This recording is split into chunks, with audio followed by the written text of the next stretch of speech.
pertama kita harus tahu apa penyebab rahmat Allah Subhanahu wa taala itu dicabut. Ulama menyebut ada 10 perkara. Jangan sampai kemudian kita melakukannya, sebab itu rahmat Allah akan dicabut dari kita. Apa saja 10 perkara itu?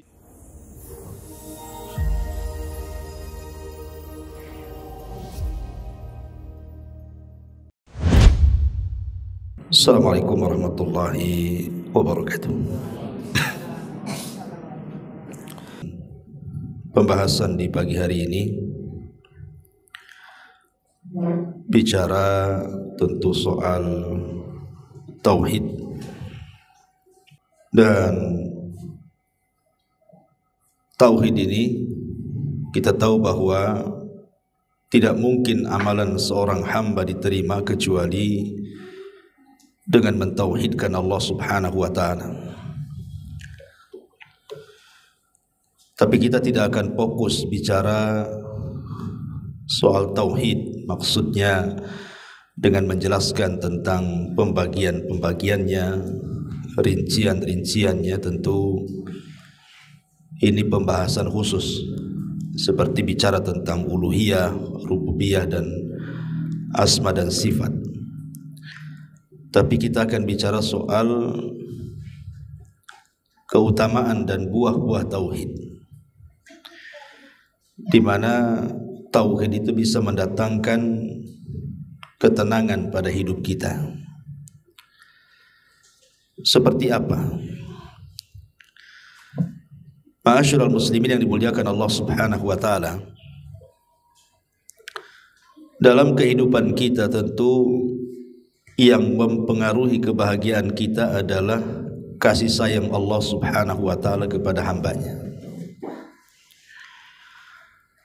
Jadi kalau Allah Subhanahu wa taala memberikan kasih sayangnya, artinya memberikan rahmatnya kepada kita dalam kehidupan kita, maka dipastikan orang itu bahagia. Tapi masalahnya, terkadang rahmat itu dicabut dari diri kita, sehingga akhirnya banyak masalah-masalah yang kita hadapi. Entah persoalan rumah tangga, entah persoalan kesehatan, entah persoalan ekonomi, macam-macam akhirnya muncul masalah di tengah-tengah kita. Makanya pertama kita harus tahu apa penyebab rahmat Allah Subhanahu wa taala itu dicabut. Karena kalau kita sudah tahu perkara-perkara yang bisa mencabut rahmat ini, maka kita akan mendapatkan kebalikannya. Maka Allah akan turunkan rahmatnya kepada kita. Ulama menyebut ada 10 perkara. Jangan sampai kemudian kita melakukannya, sebab itu rahmat Allah akan dicabut dari kita. Apa saja 10 perkara itu? Yang pertama, apabila seseorang itu la taqbalul haq, tidak mudah menerima kebenaran. Ini kalau dinasihati, maka dia akan tolak nasihatnya, karena ini bentuk kesombongan.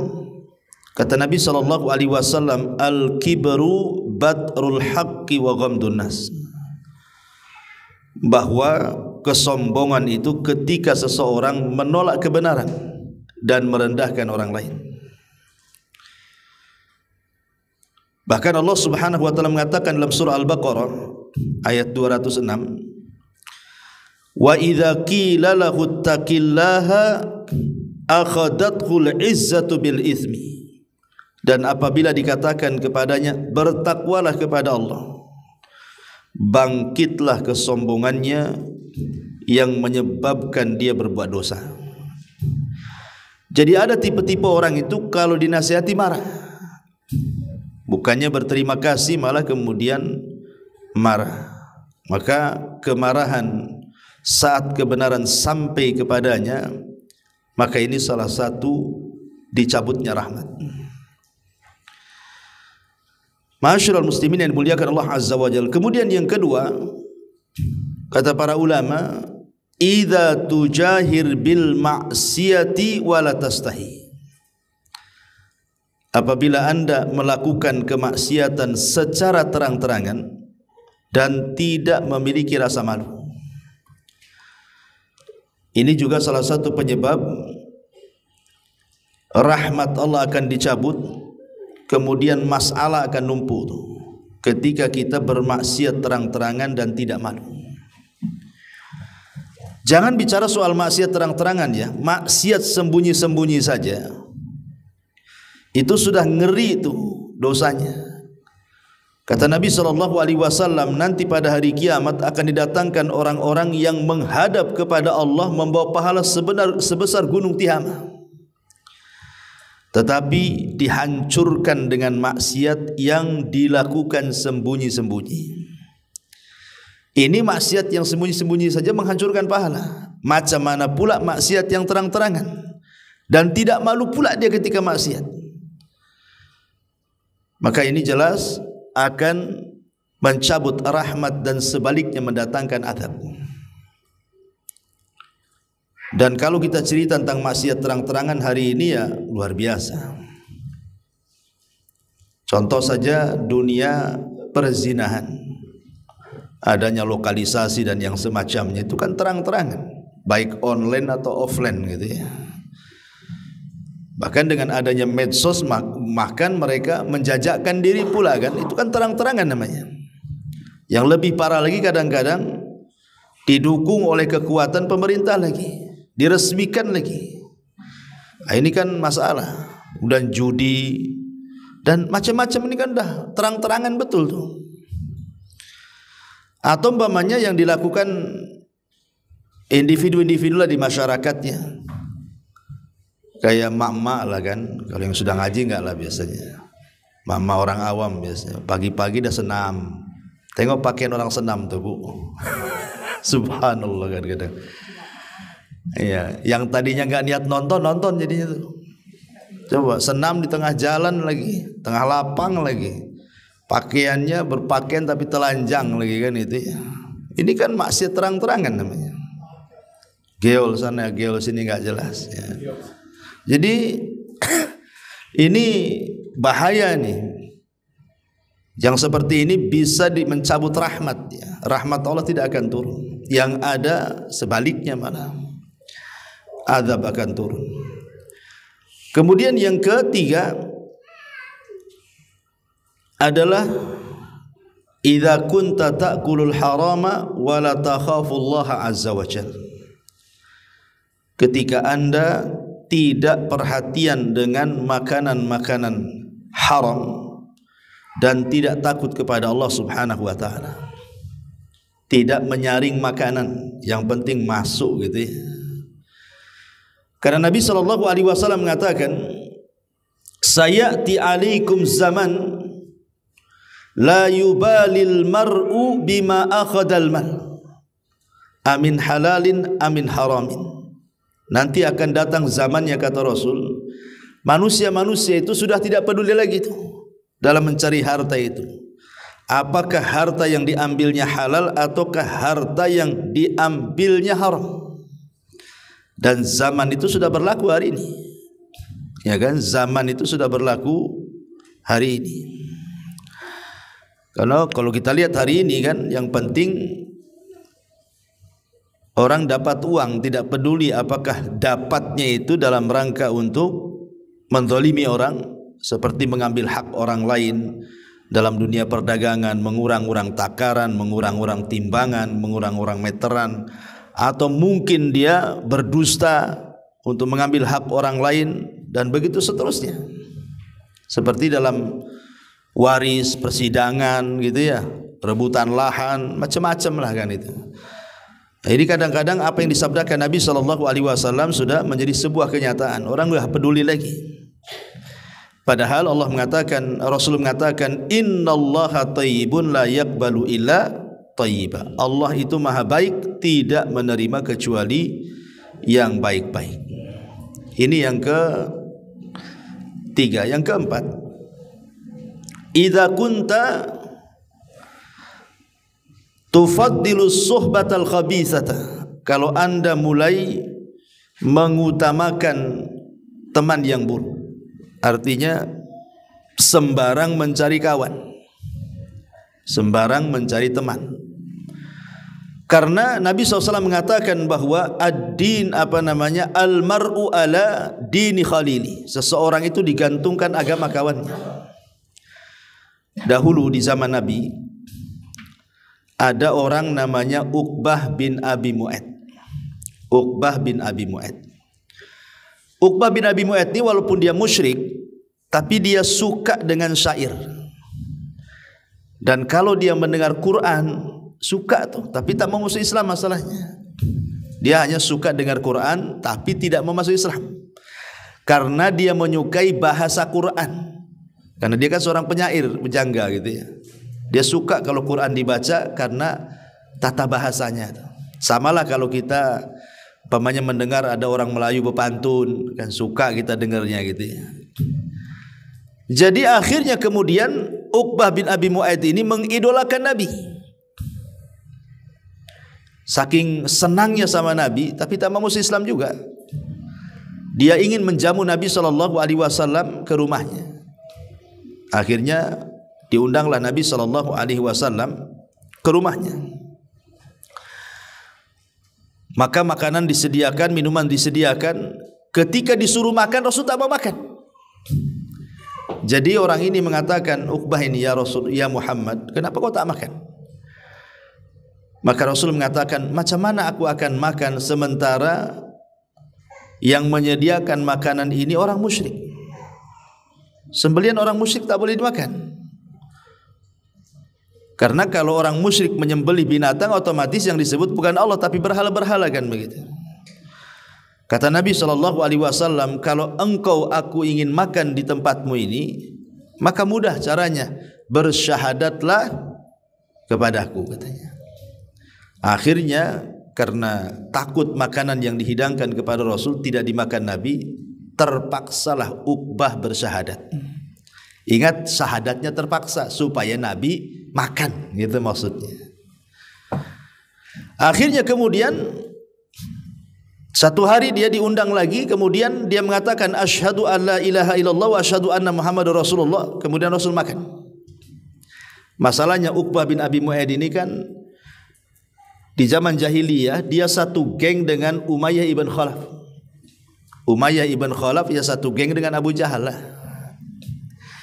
Dengar pula nih si Umayyah ini, dengar-dengar si Uqbah dah masuk Islam ya, katanya. Coba kita datangi. Maka Umayyah mendatangi Uqbah dan mengatakan, ya Uqbah, betul kau sudah bersyahadat dan masuk ke agama Muhammad? Kata Uqbah, tidak. Enggak lah, kamu sudah masuk Islam, katanya. Kau sudah masuk kepada agama Muhammad. Dia mengatakan tidak, tapi engkau sudah bersyahadat. Kemudian Uqbah mengatakan, loh, aku bersyahadat itu bukan ingin masuk Islam. Aku bersyahadat itu supaya Muhammad bisa makan di rumah saya, katanya. Itu saja kan itu. Tetapi kemudian Umayyah tidak percaya. Uqbah meyakinkan juga, Umayyah tidak percaya. Akhirnya kata Uqbah, ya sudah, gini saja. Kalau engkau tidak yakin juga bahwa aku tidak masuk kepada agama Muhammad, lalu apa yang harus aku lakukan kepada Muhammad? Maka Umayyah beri syarat, kalau engkau ingin tetap bersama kami, engkau harus menghinakan si Muhammad itu. Satu hari Abu Jahal ini sedang berada di sekitar Ka'bah. Melihat Nabi SAW datang kemudian salat menghadap Ka'bah. Kemudian Abu Jahal mengatakan, siapa yang bisa meletakkan salah jazur, kotoran unta di pundak Muhammad, falahu kadza wa kadza, maka dia akan dapat ini dan itu. Akhirnya kemudian Uqbah ini kan ada di situ tuh kesempatan untuk membuktikan kesetia kawanan dengan Umayyah, bahwa dia akan menghina Rasul kan. Ketika mendengar Abu Jahal mengatakan siapa yang bisa meletakkan salah jazur kotoran unta, maka dia akan mendapatkan ini dan itu. Kata Uqbah, saya wahai Amr. Karena nama Abu Jahal namanya Amr bin Hisham. Akhirnya dicarinya kotoran unta yang masih berdarah-darah itu. kemudian didatangkan, diletakkan di pundak Nabi. Nabi sedang sujud. Maka ketika kemudian orang-orang, anak-anak muda musyrik melihat kelakuan Uqbah bin Abi Mu'ayth, mereka tertawa semuanya, mentertawakan bagaimana Uqbah meletakkan salah jazur, kotoran unta, di pundak Nabi SAW. Sampai Fatimah datang membersihkan kotoran unta di pundak abinya Rasul kita Muhammad SAW. Kemudian dipercepat solatnya. Kata Fatimah, ya Rasulullah, wahai abi, wahai ayahku, wahai Rasul, doakan kecelakaan kepada mereka, katanya. Karena mereka sudah menghina demikian rupa, masa meletakkan kotoran unta di pundak saat solat. Makanya ketika itu turun ayat kan, ya, turun ayat surah Iqra bismi rabbikal ladzi khalaq, di ujung-ujung surah itu, surah Alaq. Singkat cerita di sini, bagaimana Uqbah bin Abi Mu'ayth mengikuti apa? Mengikuti saran daripada Umayyah bin Khalaf. Padahal sebenarnya satu langkah lagi Uqbah itu sudah mendapat hidayah itu. Dia kan sudah senang dengan Quran, senang dengan Nabi, dan sudah mengucapkan syahadat. Cuman kurang mantap saja. Cuman masalahnya karena dia punya kawan jahat Umayyah, akhirnya hidayah yang hampir menyapa dia ditolak dia. Justru dia orang yang paling jahat kepada Nabi. Terbukti ketika terjadi perang Badar, maka salah satu tawanan Badar adalah Uqbah bin Abi Mu'ayth. Maka dia tidak dimaafkan. Dia disalib di tiang gantungan. Dan dialah orang yang pertama disalib dalam Islam. Karena memang kurang ajar kepada Nabi SAW gitu ya. Dari sini kata para ulama, lihat bagaimana pertemanan yang buruk di sini. Pertemanan yang buruk itu akhirnya mencegah orang dapat hidayah. Makanya kenapa dalam Islam itu cari teman itu yang baik. Karena teman itu bukan hanya manfaat di dunia, Bu, tetapi juga akan manfaat sampai ke akhirat. Kata Hasan Al-Basri rahimahullahu ta'ala, istakthiru min sahibikumus salih fa innahu yanfa'ukum yaumal qiyamah. Perbanyak oleh kalian teman-teman yang baik, karena teman-teman yang baik itu akan sampai akhirat manfaatnya. Seperti apa maksudnya manfaatnya sampai akhirat? Karena nanti ketika orang-orang sudah masuk surga dan sebagian mereka masuk neraka, orang-orang yang di dalam surga ini, mereka kan setiap pekan disediakan pasar, namanya Sukul Jannah. Pasar itu tempat mereka berkumpul, berbincang-bincang, nostalgia, cerita dunia. Lah ketika mereka berkumpul satu dengan yang lain, mereka saling bertanya, mana ya si fulan itu yang ketika di SSS selalu datang di samping kita kan itu. Kok enggak pernah ada di sini? Kata malaikat, dia di neraka. Ya. Di neraka, padahal dia orang paling baik, paling banyak ngajinya, paling ini, kenapa dia masuk neraka katanya kan? Tak tahulah katanya. Maka semua penduduk sorga yang merupakan teman-teman yang baik itu mengatakan apa? Ya Rabb, la taqtamilu ladzatina hatta tukhrijahu. Ya Rabb, jangan kau sempurnakan kemuliaan, kenikmatan kami di sorga ini sampai kau keluarkan teman kami di neraka tuh. Jadi teman-teman yang baik itu jadi syafaat tuh. Maka ini penting, sebab kalau kita sudah berteman dengan teman yang buruk, itu tanda rahmat akan dicabut. Kemudian datang kebalikannya. Ini yang keempat. Yang kelima, idza kunta la tarda bi qada'illahi azza wajalla. Ketika Anda tidak redha alias tidak ikhlas dengan pemberian Allah Subhanahu wa taala. Nabi SAW satu hari memegang tangannya Abu Hurairah radhiyallahu anhu. Kemudian Nabi mengatakan apa? Ya Abu Hurairah, irda bima qasamallahu lak takun aghnan nas. Wahai Abu Hurairah, redhalah kamu terhadap pemberian Allah. Kalau engkau sudah redha dengan pemberian Allah, maka engkau akan menjadi orang yang paling kaya dari seluruh manusia. Jadi Rasul mengatakan kalau engkau bisa redha dengan pemberian Allah, maka hakikatnya engkau ini orang kaya. Apa maksudnya? Maksudnya adalah kita disuruh untuk qanaah. Disuruh untuk qanaah. Qanaah itu meninggalkan perkara syubhat, dikhawatirkan takut terjerumus kepada yang haram. Itu disebut qanaah. Yang syubhat saja dijauhi, apalagi yang haram. Dan dia hanya pasrah dan menerima apapun yang Allah takdirkan, apapun yang Allah berikan, apapun yang Allah bagi kepada kita. Itu kata-kata Rasul kepada Abu Hurairah, irda bima qasamullahu lak. Redhalah dengan pemberian Allah Subhanahu wa taala. Makanya ada seorang ulama salaf itu, saya lupa namanya. Jadi kalau dia jalan dari dari rumah ke masjid, kemudian satu hari jatuh uang 1 dinar, jatuh dari dompetnya itu uang 1 dinar. Akhirnya kemudian dia kembali mencari itu, nampak pula uang 1 dinar. Ketika mau diambil tak jadi. Kenapa? Jangan-jangan bukan uang saya yang jatuh, uang orang katanya. Gak jadi. Ya, itu namanya warok tuh. Kalau kita tidak, jangankan lagi uang dompet. Dompet kita ada, tapi ada dompet lagi jatuh. Kira-kira apa yang kita lakukan? Langsung dikuras isinya, cangkangnya ditaruh situ. Gitu ya. Itu ndak warok gitu ya kadang-kadang gitu. Jangankan itu, kadang-kadang pohon mangga saja kan. Ah, kebetulan depan kita main peti saja.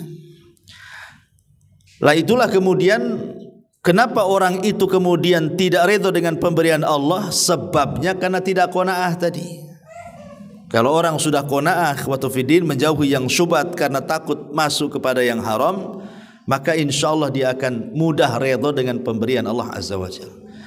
Nabi satu hari masuk ke kamarnya, kemudian nampak ada 1 butir kurma, hampir mau ditelan, tiba-tiba tak jadi dibuang. Kemudian ditanya Rasul, kenapa? Kata Nabi SAW, saya takut kurma ini kurma sedekah, dan keluarga Nabi haram memakan harta sedekah. Coba bayangkan, di kamarnya, di rumahnya, takut kalau itu adalah kurma sedekah. Begitulah Nabi SAW mengajarkan warok. Mengajarkan warok kepada kita supaya nanti puncaknya adalah kita bisa redha dengan pemberian Allah Subhanahu wa taala. Ikhwatu fillah, muliakan Allah Azza wa Jalla. Kita tahu bahwa Allah itu yang menciptakan kita. Berarti Allah paling paham dengan ciptaannya kan? Kan yang menciptakan kita Allah. Berarti Allah paling paham dengan kita.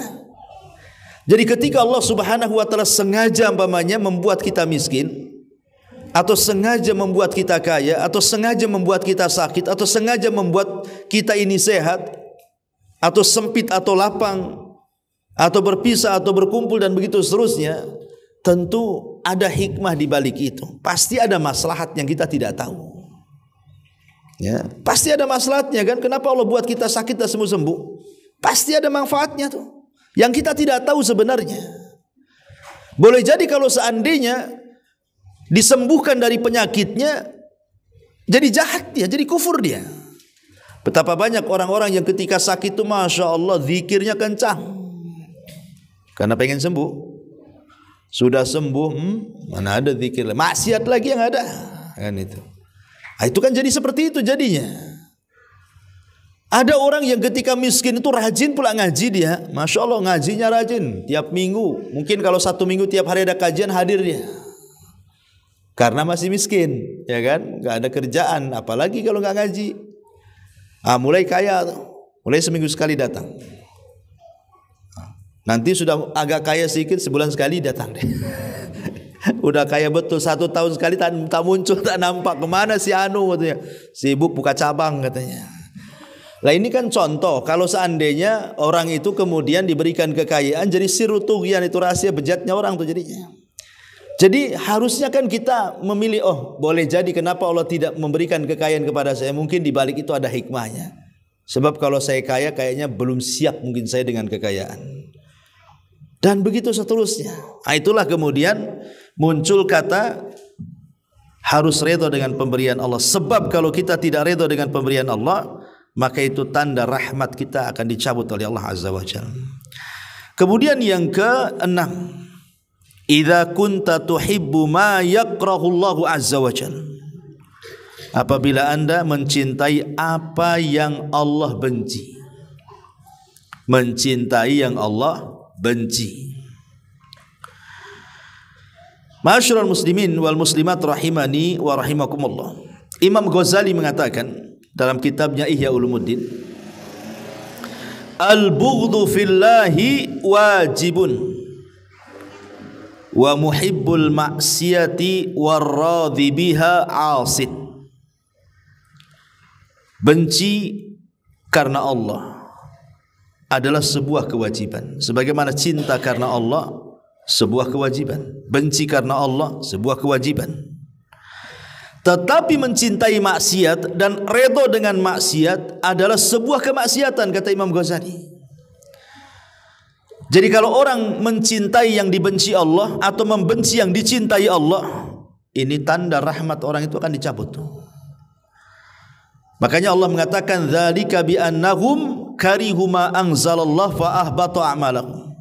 Mereka itu membenci apa yang diturunkan Allah, maka Allah gugurkan amalan mereka. Ada orang-orang itu, ikhwatu fiddin muliakan Allah Azza wa Jalla, yang tidak suka dengan syariat kan. Lisannya itu tidak bisa dijaga, kadang-kadang ngomong aja.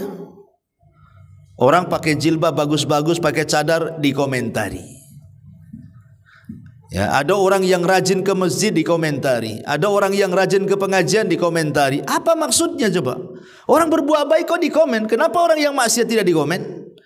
Lah ada orang-orang tipe-tipe lisan-lisan yang justru ketika mengkritik itu malah salah sasaran. Harusnya orang yang tidak pantas dikritik ataupun sebaliknya jadinya. Yang lebih daripada itu, terkadang yang dikritik itu syariat. Kenapa sholat itu ya? Capek-capek 5 waktu, ngapain sholat itu? Nah, kenapa puasa itu ya? Lapar-lapar dari pagi sampai sore, bagus makan. Haji itu ngapain buang-buang duit? Bagus shopping aja kan itu. Kan ada orang yang terpikir ke situ. Kalau yang mengucapkan seperti ini orang kafir, lakum dinukum waliyadin lah. Tapi itu pun ya tentu kita marah kalau seandainya mereka mengatakan seperti itu. Lah terkadang yang ngomong ini umat Islam. Mengatakan kepada orang-orang yang berusaha menegakkan tauhid, menegakkan sunnah Nabi SAW, kemudian dikomentari. Nah, ini berarti dia membenci apa yang Allah suka atau menyukai apa yang Allah benci. Kemudian yang nomor 7,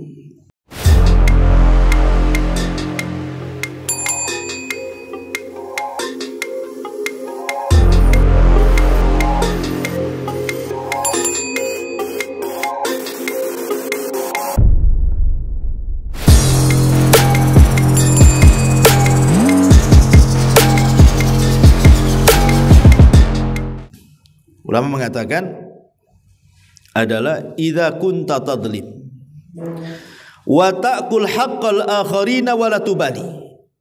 Kalau engkau melakukan kezaliman dan memakan hak orang lain dan engkau tidak peduli, maka namanya kezaliman itu pasti akan mendatangkan azab dan mencabut rahmat dan mendekatkan azab. Jadi yang ke-7 ini bicara soal zalim. Kezaliman, ya, jauhi kezaliman. Kemudian yang nomor 8, idza kunta ta'mal lin-nasi aktsar min ihtimamika billah. Engkau beramal untuk manusia lebih banyak perhatiannya dibandingkan perhatianmu kepada Allah Subhanahu wa taala. Dan ini yang banyak di masyarakat kan. Kebanyakan kita melakukan amal soleh ini kadang-kadang lebih banyak karena manusia dibandingkan karena Allah Subhanahu wa taala. Itu karena terlampaunya cinta kita kepada dunia sehingga melupakan akhirat. Ulama mengatakan kalau seandainya kecintaan kita kepada akhirat itu sama seperti kecintaan kita kepada dunia, tidak ada orang masuk neraka. Kalau kecintaan kita kepada akhirat sebanding dengan kecintaan kita kepada dunia, enggak ada orang masuk neraka. Cuman masalahnya kecintaan kita kepada dunia itu terkadang melebihi kecintaan kita kepada akhirat. Pertanyaannya, apa penyebabnya? Maka ulama tafsir mengatakan penyebabnya adalah karena kita lahir di dunia. Makanya kita cinta dunia. Coba Anda lahir di sorga, kira-kira cinta dunia enggak? Tidak mungkin lah kan itu ya. Karena kita lahir di dunia ini jadi cinta dunia. Coba kalau kita lahir di sorga, enggak mungkin kita mau ke dunia. Makanya di Quran itu selalu Allah dahulukan dunia baru akhirat, dunia baru akhirat. Coba kalau seandainya Quran membalik akhirat baru dunia kan, orang enggak mungkin ke dunia tuh. Itulah penyebabnya kenapa kita hubud dunia, yang dengan sebab itu akhirnya lebih banyak beramal karena manusia dibandingkan karena Allah Subhanahu wa taala. Kemudian yang nomor 9, idza ra'aita qaswatan fi qalbika. Kalau mulai engkau melihat hati ini keras, maka ketika hati ini keras, itu tanda rahmat Allah dicabut. Hati-hati. Seperti umpamanya ketika ibu mendengar Quran, kok enggak ngaruh, sama aja. Mendengar Quran ya biasa, mendengar musik ya biasa. Lebih celaka lagi, mendengar Quran biasa, mendengar musik pula luar biasa. Itu yang masalah itu. Itu bukan keras lagi, bekarat lagi hatinya tuh, ya. Atau umpamanya ibu mengunjungi orang sakit. Mungkin orang sakit itu udah stroke, udah susah bangun. Kayaknya biasa aja, enggak tersentuh. Enggak terpikir bahwa nanti suatu hari kita akan seperti dia, enggak kepikiran ke situ. Ya biasa-biasa saja. Yang ada malah diomeli, ya kan? Ya wajar dia stroke Ustaz kan. Dia jahat sih orangnya. Malah bukannya didoakan sembuh, malah disyukur-syukuri loh. Ini kacau orang ini kan. Nah ini nggak ada rasa sudah itu, udah mati rasanya. Atau umpamanya kita dengar ada orang mati, datang ke rumahnya, nampak dia mati, bahkan kita pula yang mandikan, kita pula yang bawa, kita pula yang nguburkan. Pulang dari kuburan itu nggak kepikiran dia akan seperti dia. Ya tetap aja dia maksiat. Itu kan hatinya keras itu. Orang kayak gitu tuh. Harusnya kan kalau dia yang mandikan, dia yang ngafani, dia yang nyolatkan, dia yang bawa, dia yang nguburkan. Kalau memang hatinya lembut, seminggu nggak akan tidur dia. Dia mikir jangan-jangan kalau seandainya yang mati itu saya. Jangan-jangan kalau yang mati itu saya. Mulai dia terpikir tuh, itulah lembut hati. Ya. Ataupun saat ziarah kubur juga sama. Saat ziarah kubur, kalau kita umpamanya terpikir lembut hatinya, maka tentu kita akan lebih lagi meningkatkan ibadah setelah ziarah kubur tuh. Atau mungkin lebih daripada itu ketika dengar nasihat, dengar ceramah, dengar murotal, pokoknya hati ini adem, lembut, itu berarti bagus hati. Tapi kalau sama aja, berarti memang sudah terlampau banyak maksiat itu. Hati-hati kalau yang keras-keras hati ini. Makanya banyak-banyak datang ke anak yatim, kemudian usap kepalanya, kata Rasul, supaya lembut hatinya. Ya datang ke kuburan, nengok kuburan, kalau bisa malam-malam, sehingga lembut hatinya. Ya, yang ada nggak lembut, setakut saya ke kuburan malam-malam tuh. Ya. Tapi intinya bahwa berusahalah melembutkan hati, karena kerasnya hati itu mencabut rahmat, dan tercabutnya rahmat itu hilang bahagia pada diri kita. Kemudian yang nomor 10, yang terakhir, tidak merasa berhajat kepada Allah. Anda tidak merasa berhajat dengan Allah, artinya merasa kaya, tidak perlu Allah. Ini bahaya nih. Ya. Orang kalau dalam kehidupannya tidak berhajat kepada Allah, ini orang ini akan dicabut rahmatnya. Dan itu kebanyakan di masyarakat seperti itu. Coba orang-orang yang meninggalkan doa, nggak mau berdoa sama sekali kan, itu kan orang yang tidak berhajat dengan Allah sebenarnya tuh. Orang-orang awam yang nggak mau sholat, kalau Ramadan dia nggak mau puasa, tapi kalau Id pula dia pula yang paling bagus pakaiannya. Nah ini kan payah nih, ya. Kan ada orang kayak gitu, puasa tidak, kalau dia paling bahagia pula. Yang puasa aja nggak kayak gitu tuh, pakaiannya biasa-biasa saja. Ya. Jadi ada orang-orang itu yang mereka tidak peduli dengan kewajiban Allah. Ditinggalkannya sholat, ditinggalkannya puasa, ditinggalkannya zakat, ditinggalkannya haji dan ibadah-ibadah yang lain. Kemudian ditinggalkannya zikir, doa, dan orang ini loh merasa dia tidak berhajat kepada Allah. Ini bahaya orang kayak gini nih, dicabut rahmatnya tuh.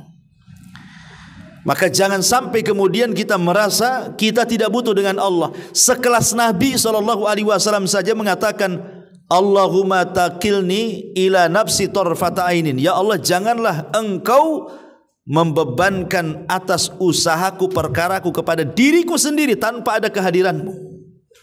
Itu Nabi SAW itu meminta agar setiap masalahnya Allah hadir menyelesaikannya. Karena orang yang tidak berhajat dengan Allah ini bisa masalah hidupnya, karena rahmat akan tercabut pada kehidupannya. Ma'asyiral muslimin wal muslimat rahimani wa rahimakumullah. Ini di antara 10 perkara yang mendatangkan azab dan mencabut rahmat, artinya menjauhkan kita dari kebahagiaan Allah Subhanahu wa taala. Karena ini bagian daripada mukammilatut tauhid namanya, penyempurna tauhid. Kan ada yang menghilangkan tauhid, ada yang menghilangkan kesempurnaan tauhid. Nah, inilah perkara-perkara yang kita bahas ini, kalau kita lakukan bisa menghilangkan kesempurnaan tauhid. Dan ketika hilang kesempurnaan tauhid, itulah kemudian mendatangkan banyak kesulitan. Salah satunya ketika rahmat dicabut, kemudian didekatkan dengan azab Allah Subhanahu wa taala. Ma'asyiral muslimin wal muslimat rahimani wa rahimakumullah. Ini yang pertama. Ya, dihilangkan dari rahmat dengan 10 perkara tadi. Kemudian yang kedua, biasakan melakukan amalan-amalan yang dalam amalan itu terkandung banyak tauhid. Terkandung banyak tauhid. Makanya semalam saya memberikan kajian di Darul Ilmi, ya, tentang beberapa ayat dan surat yang kalau bisa jangan pernah ditinggalkan sebelum tidur. 3 ayat dan 4 surat. Karena 3 ayat dan 4 surat ini semua bicara tauhid. Semua bicara tauhid. Ya. Apa 3 ayat dan 4 surat yang kalau bisa sebelum tidur itu jangan ditinggal? Yang pertama, ayat kursi. Ayat kursi ini jangan pernah ditinggalkan dibaca sebelum tidur. Alasannya apa? Karena Nabi SAW mengatakan dalam hadis Abu Hurairah radhiyallahu anhu, dalam hadis yang panjang, ketika Abu Hurairah menjaga pembendaharaan zakat, tiba-tiba ada yang mencuri. Rupanya pencuri itu setan. Lah setan ini yang ngajari kepada Abu Hurairah dan mengatakan, "Hei Abu Hurairah, maukah ku ajarkan beberapa kalimat tapi syaratnya kau lepas aku," katanya. Kata Abu Hurairah, "Apa itu?" Kata orang ini yang merupakan jelmaan setan, dia mengatakan, "Ya Abu Hurairah, idza awaita ila firashika, kalau engkau menuju pembaringanmu, maka faqra ayatal kursi, bacalah ayat kursi, fa innaka lan yazal alaika minallah hafidun wa la yaqrabuka syaitan." Kalau engkau mendawamkan membaca ayat kursi sebelum tidur, maka Allah akan senantiasa menjagamu dan setan-setan tidak mungkin mampu mendekatimu. Berarti 2 keutamaannya orang baca ayat kursi sebelum tidur itu.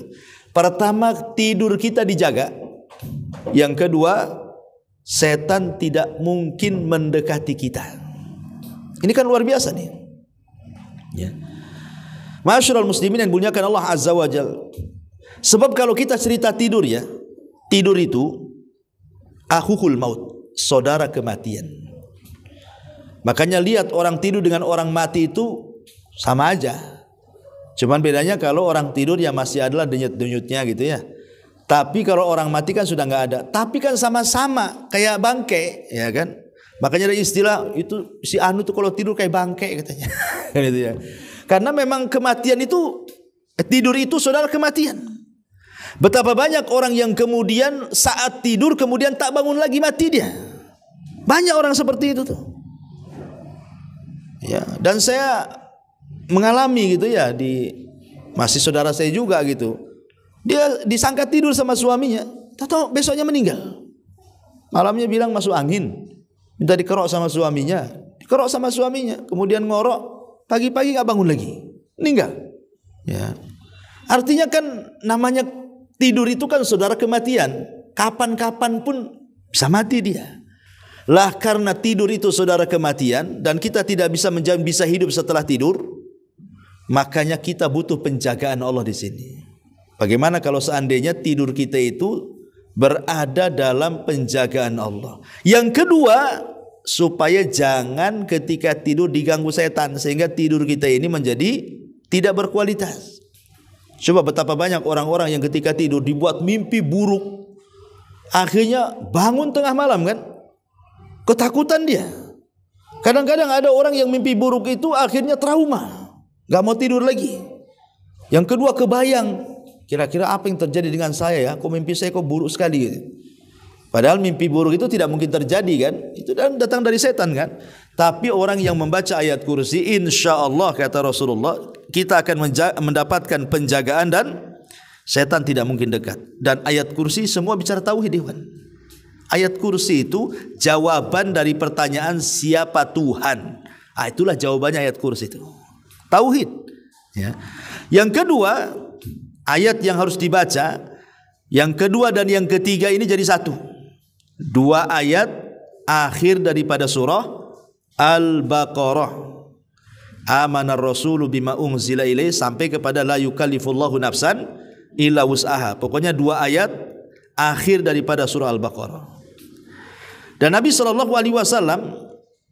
mengatakan bahwa di antara oleh-oleh Rasul saat peristiwa Isra Mi'raj itu selain daripada salat 5 waktu, ada dua lagi. Yang pertama kan salat 5 waktu, yang kedua khawatim suratil Baqarah. Dia mendapatkan akhir daripada surah Al-Baqarah. Dan yang ketiga, Allah memberikan janji bahwa orang-orang yang bertauhid dan tidak menyekutukan Allah akan diampuni dosanya. Itulah 3 oleh-oleh Isra Mi'raj. Sementara kan kita tahunya kalau cerita Isra Mi'raj ya paling oleh-olehnya salat kan itu ya. Padahal bukan salat saja. Rasul itu dapat 3 oleh-oleh. Pertama salat 5 waktu, yang kedua membawa akhir daripada surah Al-Baqarah, dan yang ketiga membawa kemuliaan tauhid, bahwa siapapun yang mentauhidkan Allah dan tidak menyekutukan Allah maka akan diampuni oleh Allah. Ini 3 perkara oleh-oleh Isra Mi'raj. Syahidnya adalah di sini akhir surah Al-Baqarah. Perhatikan kalau kita melihat akhir surah Al-Baqarah pun bicara tauhid. Amanar rasul bima unzila. Ya. Beriman kepada Rasul dan apa yang diturunkan kepadanya. Ini kan bicara soal tauhid, karena yang pertama diturunkan adalah tauhid. Semua dakwah para nabi itu tauhid. Ya. Berarti ini sudah 3 ayat ya. 1 ayat kursi, 2, 3 dan akhir surah Al-Baqarah. Kemudian 4 surat. Pertama singkat saja surah Al-Kafirun. Yang kedua surah Al-Ikhlas. Yang ketiga surah Qul a'udzu birabbil falaq al-falaq, dan yang keempat surah An-Nas Qul a'udzu birabbin nas. 3 surat, 4 surat 3 ayat. Jangan ditinggalkan selepas tidur karena semua terkandung tauhid. Dan semua masing-masing surat dan ayat ini punya keistimewaan sendiri tuh. Contoh mamanya kalau kita baca Qul ya ayyuhal kafirun sebelum tidur, apa faedahnya coba? Bara'atun minasyirki kata Rasul. Maka kita akan terbebas dari kesyirikan. Berarti kalau seandainya kita ini tidur kemudian membaca Qul ya ayyuhal kafirun, Allah bebaskan kita dari kesyirikan, berarti tidur kita ini bernilai tauhid. Karena lawan syirik apa? Tauhid. Ya, ketika kesyirikan lepas dari badan kita berarti masuk lawannya tauhid. Berarti orang yang membaca Qul ya ayyuhal kafirun tidurnya di atas tauhid. Kalau Allah takdirkan mati berarti mati di atas tauhid, gitu maksudnya. Alhamdulillah. Kan Qul ya ayyuhal kafirun kan enggak panjang. Iya Ustaz, enggak panjang tapi enggak selesai-selesai itu bacanya. Sila abudu mata budun aja dibolak-balik katanya. Jadi intinya bahwa orang yang baca Qul ya ayyuhal kafirun itu sudah terlepas dari kesyirikan. Ditambah-tambah baca surah Qul huwallahu ahad. Sempurna tauhid kita. Kenapa? Tauhid yang kita yakini 3, ada rububiyah, ada uluhiyah, ada asma dan sifat kan? Dan 2 surat ini merangkum 3 tauhid itu. Makanya kenapa Qul ya ayyuhal kafirun dengan Qul huwallahu ahad itu disebut suratul ikhlas. Dua-duanya surah al-ikhlas. Kalau al-kafirun bicara tauhid uluhiyah, kalau Qul ya ayyuhal Qul huwallahu ahad bicara tentang rububiyah dan asma dan sifat. Berarti kalau digabungkan 2 surat ini kita baca, sempurna tauhid kita. Makanya Rasul selalu menyuruh untuk menggabungkan 2 surat ini kan. Contoh namanya sholat sunnah fajar. Rakaat pertama Al-Kafirun, rakaat kedua Al-Ikhlas, kan itu. Kemudian sholat sunnah tawaf. Anda habis tawaf, kemudian sholat di belakang makam Ibrahim. Rakaat pertama Al-Kafirun, rakaat kedua Al-Ikhlas. Selalu digandengkan tuh. Karena dua-duanya menyempurnakan tauhid. Dan dua-duanya disyariatkan dibaca sebelum tidur. Coba bayangkan kalau kita paham ya membaca 2 surat ini dalam tidur, memang kita betul-betul tidur kita di atas tauhid tuh. Kan apalagi masing-masing 2 surat ini juga keutamaannya luar biasa. Al-Kafirun kalau kita baca sama dengan 1/4 Quran. Kalau Qul huwallahu ahad kita baca sama dengan 1/3 Quran. Ya. Jadi kalau ngomong sama kawannya itu, alhamdulillah saya tiap hari ngatamkan Quran katanya. Ya. Mana ada? Iya katanya. Saya kan tiap hari baca 3 Qul katanya. Kalau 1 Qul 1/3 Quran, kalau 3 Qul hatamlah Quran tuh katanya. Kan itu ya. Atau ibu bilang aja saya tiap hari 4 kali baca Qul ya ayyuhal kafirun. Kan Qul ya ayyuhal kafirun 1 kali sama dengan 1/4 Quran. Kalau 4 kali kan hatam tuh Quran tuh, ya kan enak kan. Jadi itu dari segi keutamaannya, apalagi kalau ditinjau dari tauhidnya. Nah, kemudian yang ketiga Al-Falaq dan yang keempat An-Nas. Itu disebut surat muawwidhataini dua-duanya. Jadi di sini seolah-olah digandeng-gandeng kan. Yang muawwidhataini sendiri, yang surah Al-Ikhlas, baik Al-Kafirun ataupun Qul huwallah juga digabungkan di situ. Berarti ini memang surat-surat mulia semua yang kita baca sebelum tidur itu. Makanya kalau orang-orang dulu, ibu bapak yang dimuliakan Allah Azza wa Jalla, kalau orang susah tidur orang dulu tuh, pasti mereka akan memperbanyak zikir, baca Quran. Dulu ya. Kalau sekarang kalau susah tidur tengok handphone biasanya. Tengokin handphone. Kenapa enggak tidur? Nengok dulu lah biar capek matanya katanya. Jadi dibuat capek dengan cahaya handphone begini.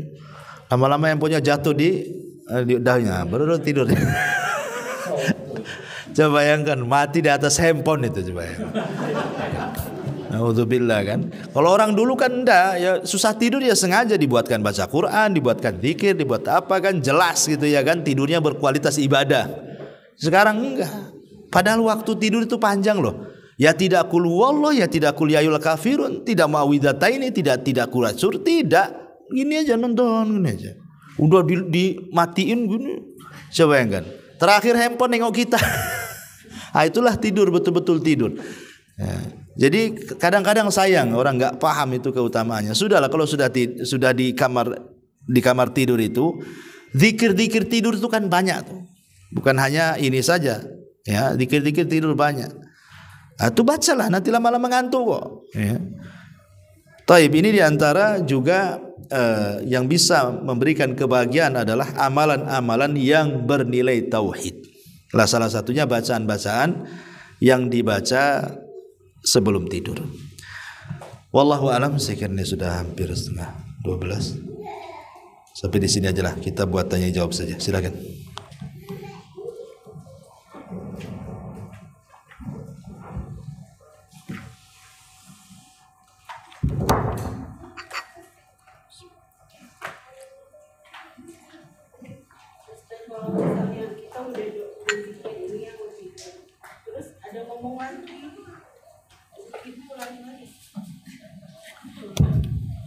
Habis zikir ngomong lagi.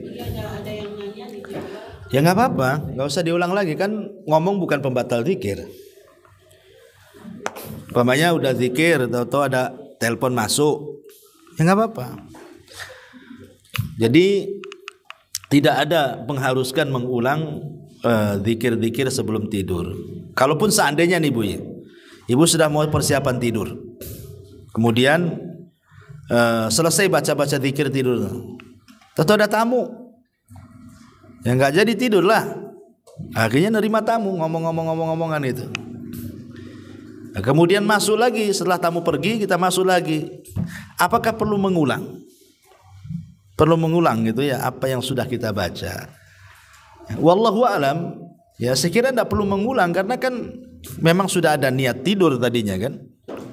Cuman kan ada juga pertanyaan, Ustadz, saya ini sudah berusaha baca doa-doa, baca ayat-ayat sebelum tidur, tapi kok masih juga mimpi ya, mimpi jelek. Masih juga mimpi jelek gitu. Artinya kan seolah-olah apa? Disalahkan zikirnya, nggak manjur gitu. Bukan masalah zikirnya tetap manjur, nggak mungkin zikir tak manjur.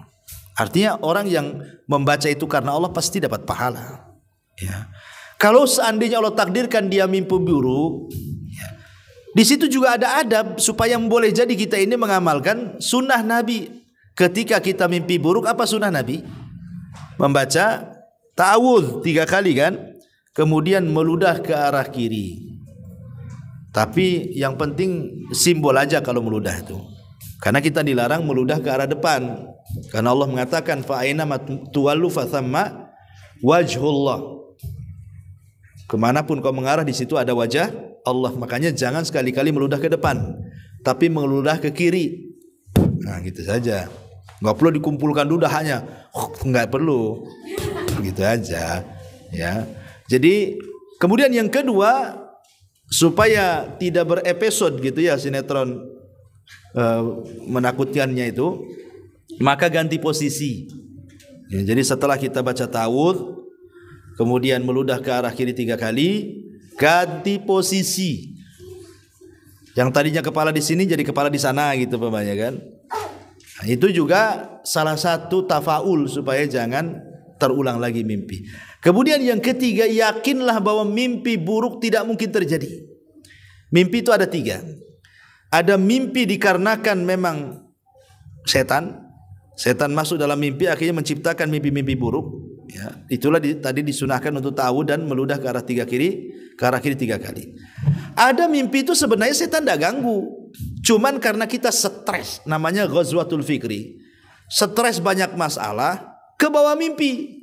Itu maksudnya ya. Pemain stres ibu, banyak utang-utang di sana sini. Nah, kemudian ini malam ini pasti nih debt collector lagi datang nih. Jadi kepikiran dia, mau sembunyi di mana nih? Ya. Jadi saat bersembunyi ketiduran dia, ketemu pula debt collector dalam mimpi dia tuh. Lah, kok ada di sini dia? Ya. Kadang saking stresnya ke bawah dia masuk ke dalam mimpi kan, padahal dalam mimpi dia sudah sembunyi kok. Tapi saking ketakutannya masuk di situ. Bahkan ada ikhwan kita itu kecelakaan. Ya, semoga Allah menyembuhkan beliau. Jadi ketika kecelakaan patah kakinya. Jadi patah kakinya, nggak bisa jalan sampai sekarang. Ya jalannya diingkut-ingkut lah gitu, susah gitu ya. Karena patah kakinya.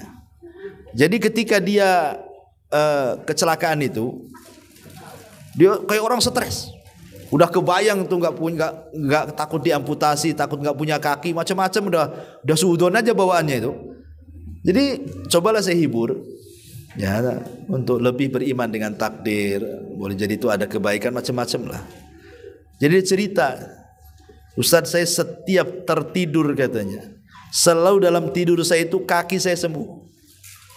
Tapi setelah terbangun patah lagi gitu. Memang patah kakinya kan. Sampai ke bawah tidur itu seolah dia sembuh, udah senang dia itu. Ya, itulah kadang-kadang ada mimpi itu karena kepikiran. Lah ini pun tidak akan terjadi. Yang memungkinkan terjadi itu cuma satu, apabila mimpi datang dari Allah dan mimpi itu disebut dengan ru'yah as-salihah, mimpi baik. Nah, itu bisa terjadi dengan cara apa? Minta takwil orang baik. Jangan minta takwil sama orang jahat. Sebaik apapun mimpi kita, Bu, kalau dimintai takwilnya kepada orang yang tidak suka, yang hasad dengan kita, pasti takwilnya buruk. Tapi mintalah minta takwilah kepada orang yang memang dia senang dengan kita, dia baik dengan kita, pasti takwilnya baik. Itu yang memungkinkan bisa terjadi mimpi baik itu. Tapi selebihnya tidak. Ya, wallahu a'lam. Ya, saya kira cukup dah. Duhur cepat sekarang. Subhanakallahumma bihamdika asyhadu an la ilaha illa anta astaghfiruka wa atubu ilaik. Allah ta'ala. Assalamualaikum warahmatullahi wabarakatuh. Intinya bahwa tolong berakhlak kepada Allah. Membahas tafsir dari surah Al-Imran. Lahirlah Imam Muslim, Abi Dawud, Tirmidzi, Ibnu Hibban. Jadi ketika Yunus alaihi salatu wassalam terkena undian itu,